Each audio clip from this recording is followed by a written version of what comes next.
The morning mist clung to the glass towers of Neo-Singapore like gossamer threads, and Vera Nightingale hummed softly as she tended to her rooftop garden on the 42nd floor. Her weathered hands, marked with age spots and the faint scars of decades past, moved with surprising grace among the tomato vines and flowering jasmine. At 67, she presented the picture of serenity, silver hair pulled back in a neat bun, floral print dress, and the kind of gentle smile that made children trust her instantly. Another beautiful morning, Mrs. Chen, she called to her neighbor, across the narrow space between buildings, waving a small watering can. The elderly woman waved back, her own garden a riot of colorful herbs and vegetables. What none of her neighbors knew was that those same gentle hands had once danced across keyboards that could bring down entire corporations, infiltrate government databases, or trace the digital footprints of the world's most dangerous criminals.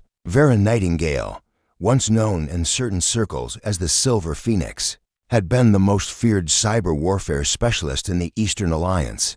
But that was 30 years ago, and she had worked very hard to become exactly what she appeared, to be a sweet grandmother who baked cookies for the building's children and grew the most beautiful flowers on the block.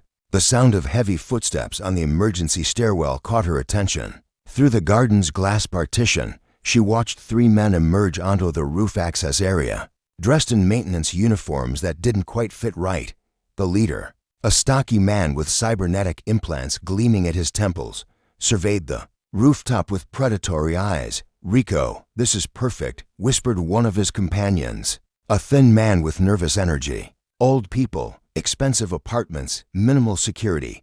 Like taking candy from babies." Rico Vex smiled, revealing teeth that had been replaced with metallic substitutes. "Exactly what I thought, Danny. This whole building is full of elderly residents, with fat bank accounts and outdated security systems. We'll start with the floors below and work our way up." Vera continued her gardening, but her posture had shifted almost imperceptibly. Her movements became more fluid, more aware. As decades of training reasserted themselves, she had hoped never to need those skills again, but it seemed the past had other plans. "Excuse me, gentlemen," she called out sweetly, not looking up from her plants. "Are you here to check the irrigation system? It's been acting up lately." The 3 men exchanged glances. Rico approached the garden partition with a dismissive smirk. "Just routine maintenance, Grandma. Nothing for you to worry your pretty little head about." "Oh, how wonderful," Vera beamed, straightening with a slight grunt that emphasized her age. "You know, technology these days is so complicated. I can barely work my compad without my granddaughter's help." Danny snorted with laughter. "Don't worry, lady. We'll be done before you know it." As the criminals disappeared back into the stairwell, Vera's expression shifted subtly. Her eyes, which had seemed cloudy with age, now held a sharp intelligence that would have made her former colleagues nod with recognition. She touched her ear, activating a nearly invisible communication device. "Building management, this is Vera in for 2A. She said in her grandmother voice, "I think we might have some maintenance workers who aren't supposed to be here." The sound of a door closing on the adjacent rooftop drew her attention. A man had emerged, carrying a small toolkit and wearing coveralls that actually fit properly. He was perhaps 55, with salt and pepper hair and the kind of steady, confident bearing that spoke of military training. When he noticed her watching, he smiled and raised a hand in greeting. "New neighbor?" Vera called out, genuinely curious now. "Marcus Stone," he replied, setting down his toolkit and approaching the partition between their rooftops. "Just moved into for to be yesterday. Couldn't resist checking out the roof access, old habits from my security consulting days." There was something about his voice, his posture, the way his eyes automatically scanned the environment that made Vera's trained instincts perk up. This man had seen action, real action, but there was also warmth in his smile, a gentleness around his eyes that suggested he, like her, had chosen a different path. "Vera Nightingale," she introduced herself, wiping her hands on her apron. "Welcome to the building. I hope you like it here." "Already do," Marcus said, his gaze taking in her impressive garden. "Haven't seen tomatoes that healthy since my grandmother grew them back in rural Texas." "You've got quite the green thumb. 40 years of practice, Vera replied, and it was mostly true. Gardening is very soothing after a stressful career. What kind of work did you do? Marcus asked, genuine interest in his voice. Oh, just boring office work. Vera deflected with a self-deprecating laugh. Computers and such, nothing very exciting. What about you? Security consulting sounds fascinating. Before Marcus could answer, the building's emergency alarm began blaring. Through the glass partition leading to the stairwell, they could see residents beginning to evacuate, confusion and fear on their faces. False alarm, came Rico's voice over the building's communication system, somehow having accessed the intercom. Just a system malfunction. Please return to your apartments while we resolve the issue. Vera and Marcus locked eyes across the partition. Neither of them believed for a second that this was a coincidence. Mr. Stone, Vera said quietly, her voice losing some of its grandmotherly warble. I don't suppose you brought any of your security equipment with you. Marcus studied her face, noting the way her entire demeanor had shifted.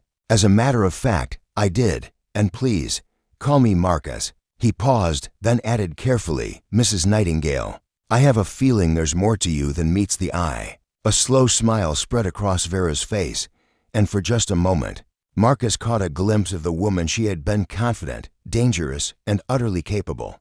Well, Marcus, let's just say that 30 years of retirement doesn't erase certain skill sets from below. They could hear sounds of forced entry, the crash of doors being kicked in, and the frightened cries of elderly residents.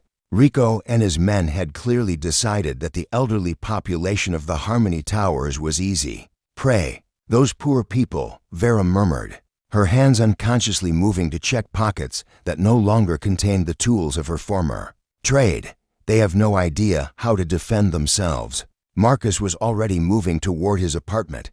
Give me 2 minutes to gear up. Can you access the building's security systems?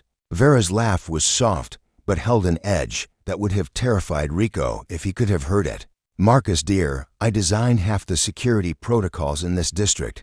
The question isn't whether I can access them, it's whether I remember which back doors I left myself. As Marcus disappeared into his apartment, Vera moved to her own sliding door, her movements now showing none of the arthritis she'd been displaying moments before. Hidden beneath her kitchen sink was a magnetic case she'd hoped never to open. Again, inside lay tools of her trade military-grade encryption keys, a neural interface headset, and a palm-sized device that could crack most standard security systems. Rico Vex thought he was hunting sheep. He had no idea he'd just cornered one of the most dangerous wolves in the digital age. And as Vera began powering up equipment she'd kept in pristine condition despite her retirement, she found herself thinking about the attractive man next door, who clearly had secrets of his own. Perhaps this wouldn't be such a quiet day after all. Vera's fingers moved across the neural interface with a fluidity that belied her years, muscle memory guiding her through access protocols she'd helped develop decades ago. The apartment's lights dimmed as she diverted power to her hidden systems, transforming her cozy living room into a command center that would have impressed military specialists half her age through her kitchen window. She watched Marcus emerge from his apartment carrying a tactical bag. That definitely wasn't standard security consultant equipment. When he looked up and caught her eye, she gestured him toward her balcony door. My place has better equipment, she called softly, and when he raised an eyebrow in question, she added with a smile that held new depths, trust me. Marcus picked the lock on the balcony partition with professional efficiency and other skill. That made Vera reassess her new neighbor when he slipped inside her apartment. His reaction was everything she'd expected. His eyes widened as he took in the holographic displays now floating above her coffee table, the military-grade communication equipment, and the way her grandmother's knitting corner had transformed into a sophisticated monitoring station. Jesus, he breathed, setting down his bag. Vera, what exactly did you do in that boring office job? Before she could answer, her granddaughter's face appeared on one of the floating displays, 22 years old, concerned, calling from her university dormitory across the city. Grandmother, are you all right? Jade's voice carried clearly through the speakers. I'm seeing emergency signals from your building on the city networks. I'm fine. sweetheart," Vera replied, her voice warm with genuine affection. "Just some troublemakers thinking they can take advantage of the residents here." Jade's expression sharpened with an intelligence that clearly ran in the family. "Grandmother, you're not thinking of getting involved, are you? You promised you'd stay retired." Marcus looked between the display and Vera, pieces clicking into place. "Retired from what, exactly?" Vera sighed, touching the interface to mute the call temporarily. "Marcus, I used to be what people in certain circles called a cyber warfare specialist. Very good at it, actually. Perhaps too good." "The Silver Phoenix," Marcus said suddenly. Recognition dawning. "You're the Silver Phoenix." The legendary name hung in the air between them. Even in Marcus's world of military contracts and security consulting, that name carried weight. The ghost in the machine who could infiltrate anything, trace anyone, and disappear without leaving so much as a digital fingerprint. "You've heard of her?" Vera asked, unmuting Jade's call. "Every security professional worth their salt has heard the stories," Marcus replied, his voice filled with something between awe and attraction. "But they said the Silver Phoenix disappeared 30 years ago." "She did," Vera said simply. "She became a grandmother who grows tomatoes and bakes cookies for the neighborhood children." From the speakers, Jade's voice interrupted. "Grandmother, if you're explaining who you used to be to someone, that means you're about to do something dangerous, aren't you?" "Possibly," Vera admitted, her fingers already dancing across controls. "There are people in this building who can't protect themselves, Jade. Good people who've been kind to me." On her displays, building schematics appeared alongside real-time security feeds. Rico and his team had split up, moving through the lower floors with practiced efficiency. But something had changed. They were being more careful now, checking corners, using military hand signals. "They know," Marcus observed, watching the feeds. "Someone tipped them off that this isn't as easy as they thought." Vera's expression darkened as she accessed the criminal's communication frequencies. That someone would be Tommy Santos, Rico's tech specialist. "He's running interference on the building's emergency systems," and her fingers paused over the interface. "Oh, this is interesting." "What?" Marcus moved closer, close enough that she could smell his aftershave, something woodsy and warm that made her acutely aware of how long it had been since she'd been this close to an attractive man. "Tommy's good," she said, pulling up code streams. "Better than I expected. He's not just disabling security, he's actively hunting for anomalous signals.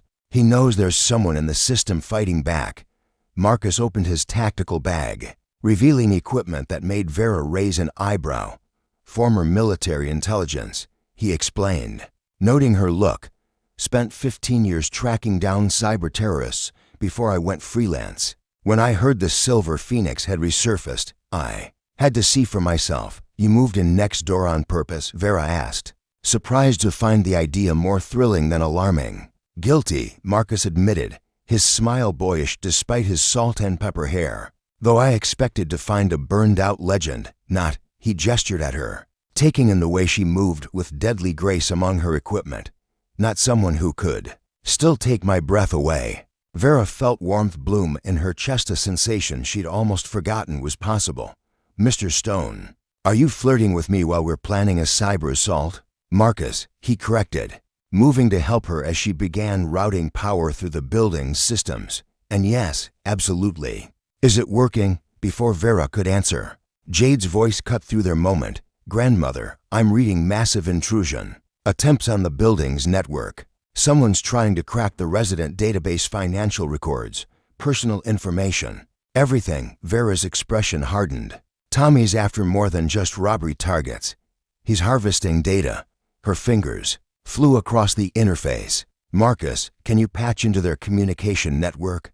I need to know what they're really after." As Marcus connected his equipment to hers, their hands brushed, and Vera was startled by the electricity that passed between them. She'd buried her heart along with her career, convinced that part of her life was over. But working alongside this man, matching his competence with her own expertise, she felt decades falling away. "Got them," Marcus announced, audio feeds crackling to life. Rico's voice came through clearly. "Tommy, what's the status on that data mining?"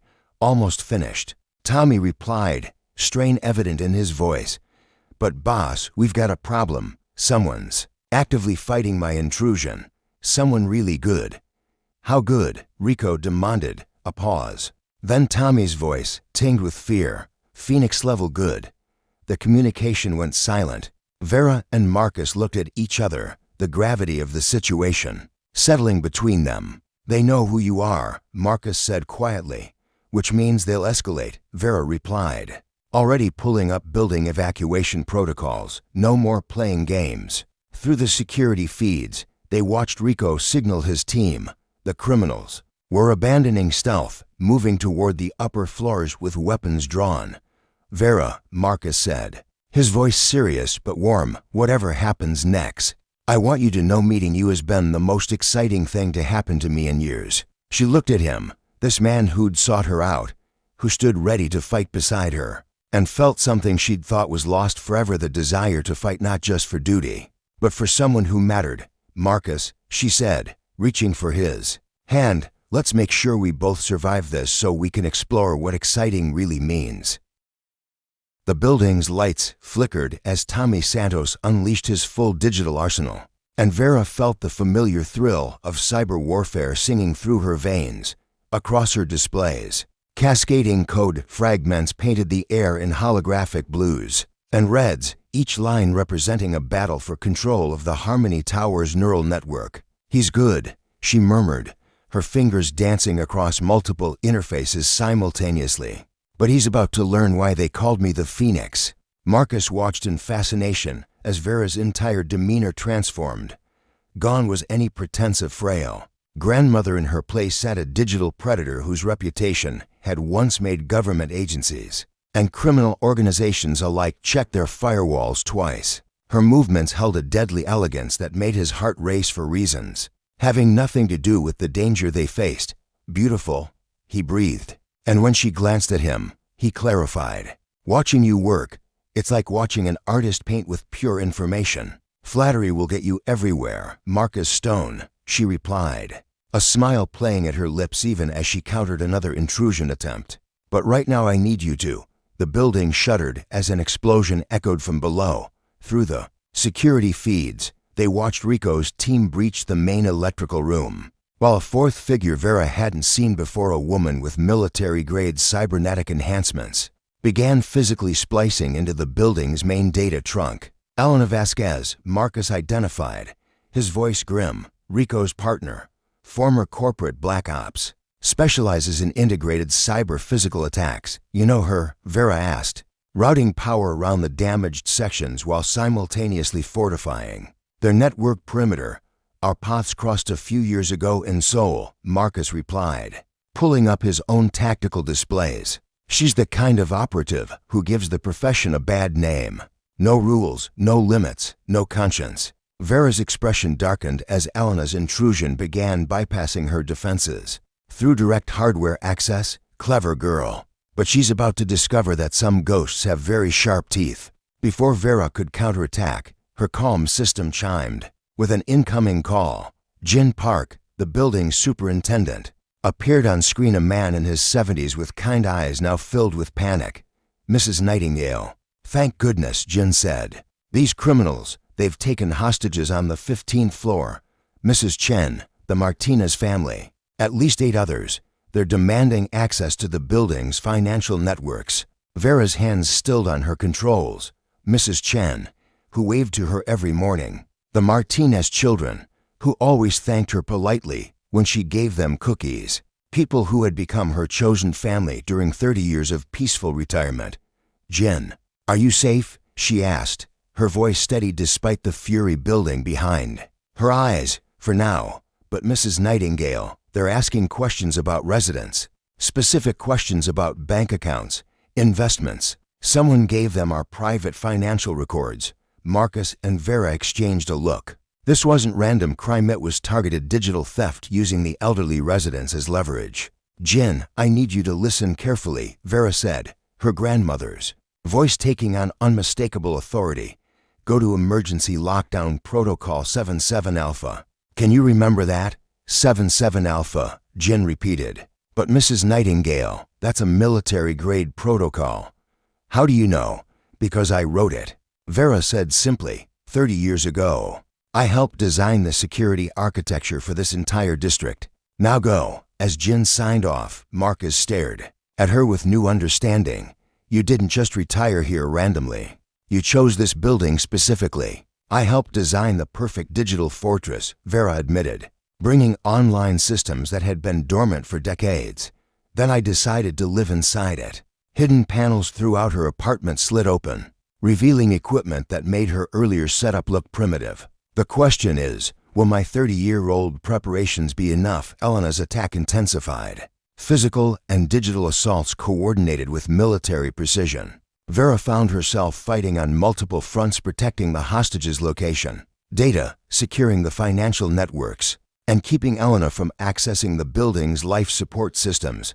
I need to help you, Marcus said, watching her struggle against the overwhelming assault. Tell me how. Vera hesitated for only a moment. Trust had never come easily to the Silver Phoenix. But this man, this attractive, capable man who'd sought her out and now stood ready to fight beside her, deserved her faith there. She said, gesturing to a secondary interface. Elena's using a distributed attack pattern. If you can trace the origin nodes while I hold the primary defense.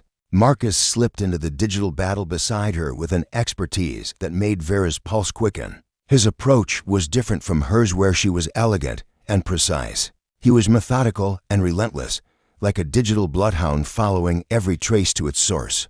Got her, he announced after several intense minutes. Elena's routing through 17 proxy servers, but the primary signal is coming from the 31st floor. Storage room B. Perfect. Vera's smile held predatory satisfaction. Marcus, have I mentioned that this building has a very sophisticated automated security system? Before he could ask what she meant, Vera's fingers triggered. Protocols buried deep in the building's architecture. On the 31st floor, storage room B suddenly sealed itself, emergency lighting activated, and the air circulation system began introducing a mild sedative gas. Vera, Marcus said, his voice filled with admiration and something deeper. Remind me never to get on your bad side. She looked at him, this man who matched her competence and appreciated her capabilities without being intimidated by them, and felt her carefully constructed walls crumble. Marcus, she said softly, even as her hands continued their deadly digital dance. In 30 years of retirement, no one has ever made me feel as alive as I do right now. Is that the adrenaline talking? He asked, moving closer, or something else? Before she could answer, Rico's voice crackled through the compromised communication system. Phoenix, I know you're listening. You have 10 minutes to give me full access to the building's financial networks, or the hostages start dying, and Phoenix Elena may be down. But I've got 12 more specialists on standby. This ends when I say it ends. Vera and Marcus locked eyes across her command center. In that moment, surrounded by the tools of digital warfare and the threat to innocent lives, something fundamental shifted between them. They were no longer two people who happened to be working together. They were partners in every sense that mattered. 10 minutes, Marcus said quietly. More than enough, Vera replied, her voice carrying the confidence of someone who'd been fighting digital wars since before Rico was born. Time to remind them why legends never really die. The countdown timer on Vera's display showed 8 minutes and 37 seconds. When Marcus noticed something that made his blood run cold.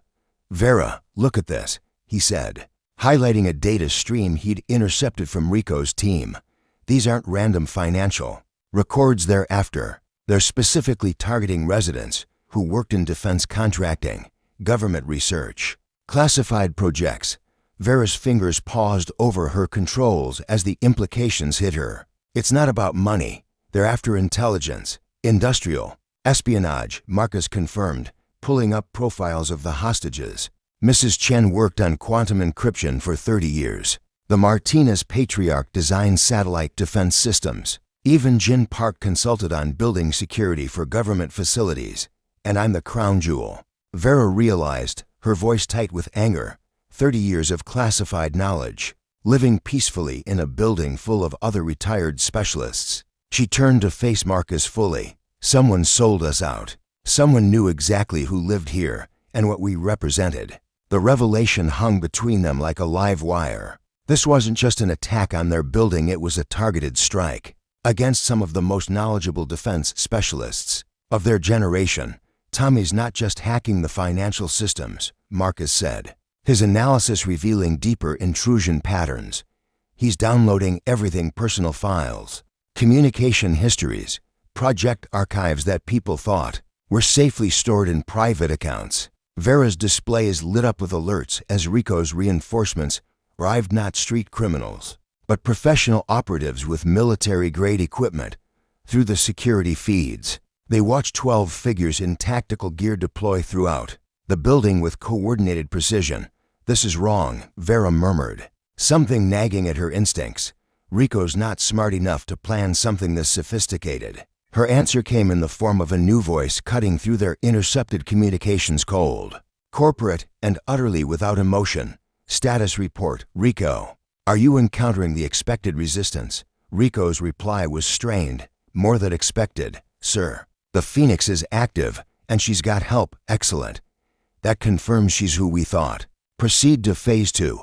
The client is very interested in a live capture."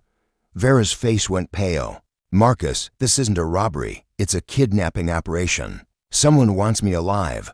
Before Marcus could respond, explosions rocked the building as Rico's team began systematically destroying the lower floor's access points, forcing everyone toward the upper levels where they could be more easily controlled. "They're hurting us," Marcus realized, "driving everyone to the top floors where there's no escape." Vera was already moving, her arthritis-ridden grandmother persona completely abandoned as she flowed through her apartment with deadly grace. "Not everyone," she said, accessing building systems Rico's team didn't even know existed. "This fortress has layers they haven't discovered yet." "What are you doing?" Marcus asked, watching her activate protocols that seemed to transform the building itself. "Choosing," Vera replied, her violet eyes meeting his. "For 30 years, I've hidden who I was, but I won't let them hurt innocent people to get to me." Her hands moved across controls with devastating efficiency. "And I won't lose someone I'm falling for before I've had a chance to explore what that means." The admission hung in the air between them, raw and honest. Marcus stepped close, enough to touch her face gently. "Vera," he said softly, "whatever happens next, I want you to know I didn't just move here to find the Silver Phoenix. I moved here hoping to find the woman brave enough to walk away from that life and build something better." She leaned into his touch, allowing herself a moment of vulnerability before the final battle. "Marcus, I haven't felt this way about anyone in decades. The timing is terrible. The timing is perfect," he countered, his thumb tracing her cheek. "When else would two people like us find each other except in the middle of a digital war zone?" Their kiss was soft at first, tentative, then deepened as 30 years of loneliness and walls came crashing down. When they broke apart, both were breathing hard, and not just from the kiss. "Stay alive," Vera whispered against his lips. "We have so much to discover together." "Count on it," Marcus replied, then grinned. "Besides, I've never been on a date with a legendary cyber warrior. I'm curious to see what that's like." Vera laughed, the sound bright and unexpected in the midst of chaos. "I was thinking dinner and a movie, not taking down international espionage rings." "I prefer excitement," Marcus said, returning to his equipment as alarms blared throughout the building. "Good," Vera replied, her fingers dancing across her command interface with renewed purpose, "because things are about to get very exciting indeed." The building's lights dimmed as Vera rerouted massive amounts of power to hidden defensive systems. Throughout the structure, panels slid away to reveal automated defense measures that had been dormant for 3 decades, non-lethal, but incredibly effective tools designed by a younger, more paranoid version of herself. "Rico's team is about to discover that retirement doesn't mean helpless," she said, triggering the first wave of countermeasures on her displays. They watched as corridors filled with sonic disruptors, emergency bulkheads sealed to create maze-like passages, and the building's own security systems turned against the invaders. Rico's professional operatives found themselves trapped, confused, and fighting an enemy they couldn't see or target. But even as her defenses activated, Vera knew this was just the beginning. Someone with serious resources wanted her badly enough to orchestrate this entire operation. The question was whether 30 years of peace had left her too soft for the war that was coming. Looking at Marcus as he coordinated their defense with military precision, feeling the electricity that sparked between them whenever they worked together, Vera realized she had something now that she'd never had during her original career as the Silver Phoenix, someone worth fighting for. The countdown timer hit 0, and the real battle began. The building shook as Rico's remaining operatives breached the upper floor emergency barriers, but Vera was ready for them. Her fingers moved across holographic interfaces with the fluid precision of a concert pianist, each gesture triggering defensive systems that turned the Harmony Towers into a digital fortress that fought back. Sonic disruptors activated on floors 20 through 30, she announced, watching their attackers stumble through corridors filled with disorienting sound waves. Non-lethal containment fields engaging. Marcus coordinated the physical aspects of their defense, his tactical training complementing her digital mastery perfectly. Hostages are secure on 15, he reported, monitoring the feeds. Your grandmother neighbors are safe, but Rico's getting desperate. Through the communication intercepts, they could hear the criminal leader's growing panic as his sophisticated operation crumbled around him. But it was the mysterious corporate voice that made Vera's blood run cold. Rico, the Phoenix is more resourceful than anticipated. Initiate the final protocol. If we can't extract her, ensure she's neutralized permanently, sir. That wasn't part of the deal, Rico protested. The deal has changed. Execute the order. Vera's hands stilled on her controls. Marcus, they're not just after intelligence anymore. Someone wants me dead. Before Marcus could respond, Detective Rosa Martinez's voice crackled through the building's emergency communication system. This is Metro Police. Building is surrounded. Rico Vex, you and your team have nowhere to run. Through her external cameras, Vera watched police tactical units taking positions around the building. But she also spotted something that made her frown: corporate security vehicles that definitely weren't part of the official response. Those aren't all police, Marcus observed, following her gaze. No, Vera agreed, her voice grim. Someone's hedging their bets. The mysterious corporate voice came through their intercepts again. Rico, new directive. Phoenix and her building represent a security risk that needs permanent resolution. Activate the thermal charges. Marcus grabbed Vera's arm. Thermal charges? They're going to bring down the building? Vera was already accessing the building's structural sensors, her face paling as she found the explosive devices. 43 charges placed throughout the support structure, enough to pancake the entire building and make it look like a gas explosion. Can you disarm them? Not remotely. They're hardwired and shielded. Vera's mind raced through possibilities. But I can trace the detonation signal to its source. Her fingers flew across the interface, following digital breadcrumbs through layers of corporate proxies and shell companies. When the final connection resolved, her face went white. Nexus Dynamics. She breathed. They're the client behind all this. Marcus recognized the name immediately. The defense contractor. They've been trying to reverse engineer Phoenix-level cyber warfare capabilities for years, and failing, Vera said bitterly.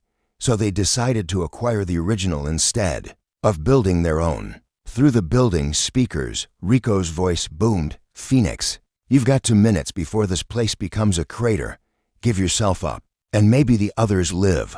Vera looked at Marcus, seeing her own determination reflected in his eyes. They'd found something precious together, something worth fighting for, worth protecting. Vera, Marcus said softly, taking her hand, whatever you're planning, we do it together.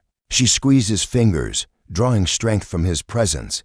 Together, she agreed, then turned to her command center with renewed purpose. Rico wants the Phoenix. Let's give him exactly what he's asking for. What happened next would later be described by cyber warfare specialists as the most elegant digital assault ever recorded. Vera didn't just counterattack, she became the ghost in the machine that her legend promised, flowing through Nexus Dynamics corporate networks like liquid fire. Marcus provided tactical support, his steady competence the perfect complement to her digital artistry. Together, they traced every financial transaction, every communication, Every illegal order that had led to this moment. Got them, Vera announced, her voice filled with satisfaction. Complete records of the operation, the kidnapping order, the plan building destruction, all of it traced directly back to Nexus Dynamics Board of Directors. She transmitted the evidence simultaneously to Detective Martinez, federal authorities, and every major news network in the sector. Within minutes, Nexus corporate executives were being arrested while their stock price plummeted. Rico's voice came through the speakers again, but this time it was broken, defeated. Phoenix. The charges, I can't stop them. The signal's locked. Out, I know, Vera replied calmly, her fingers dancing across one final interface. Lucky for everyone, I designed a few emergency protocols you don't know about. Throughout the building, concealed systems activated, not defensive measures this time, but carefully placed electromagnetic pulse generators that fried every unauthorized electronic device. In the structure, the thermal charges died harmless. Their circuits fused beyond recovery. It's over, Marcus said, watching through the feeds as police arrested Rico and his remaining operatives. Vera leaned back in her chair, suddenly feeling every one of her 67 years. Yes, it is. Marcus moved to sit beside her, taking her hand in both of his. So what happens now? Does the Silver Phoenix disappear again? Vera looked at him, this wonderful man who'd seen her at her most dangerous and most vulnerable, who'd fought beside her and made her remember what it felt like to be alive. She does, Vera said softly. But Vera Nightingale has some living to catch up on. Their second kiss was different from their first, deeper, more certain, full of promise for a future neither had expected to find. 6 months later, Vera hummed softly as she tended the expanded rooftop garden that now spanned both her apartment and Marcus's. Their combined space had become something beautiful, her flowers and vegetables thriving alongside his herb garden and the small workshop where he tinkered with security devices. Grandmother, you look happy, Jade observed, visiting for Sunday dinner as had become their tradition. The young woman smiled as she watched Marcus emerge from the kitchen, flour in his salt and pepper hair from helping with the bread. I am happy, Vera replied, accepting the kiss Marcus pressed to her cheek as he passed. Retirement is finally everything I hoped it would be. Anna Kim waved from her own garden across the narrow space, the elderly neighbor beaming at the couple, who'd become the building's most beloved residents. Detective Martinez had become a regular visitor too, often stopping by for Vera's famous cookies and Marcus's coffee. Any interesting cases lately? Marcus asked Rosa during one such visit. Nothing. That requires legendary cyber warriors, Rosa replied with a grin. Though I do have a few corporate fraud investigations that could use consulting work, if you're interested. Vera and Marcus exchanged a look, the kind of wordless communication that comes from truly knowing someone. We'll consider it, Vera said, her hand finding Marcus's, but only if it doesn't interfere with our evening walks.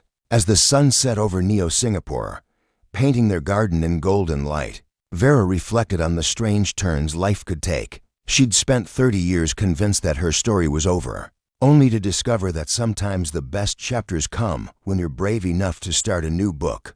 Marcus squeezed her hand, and she squeezed back, both of them content in the knowledge that some love stories are worth waiting a lifetime to find.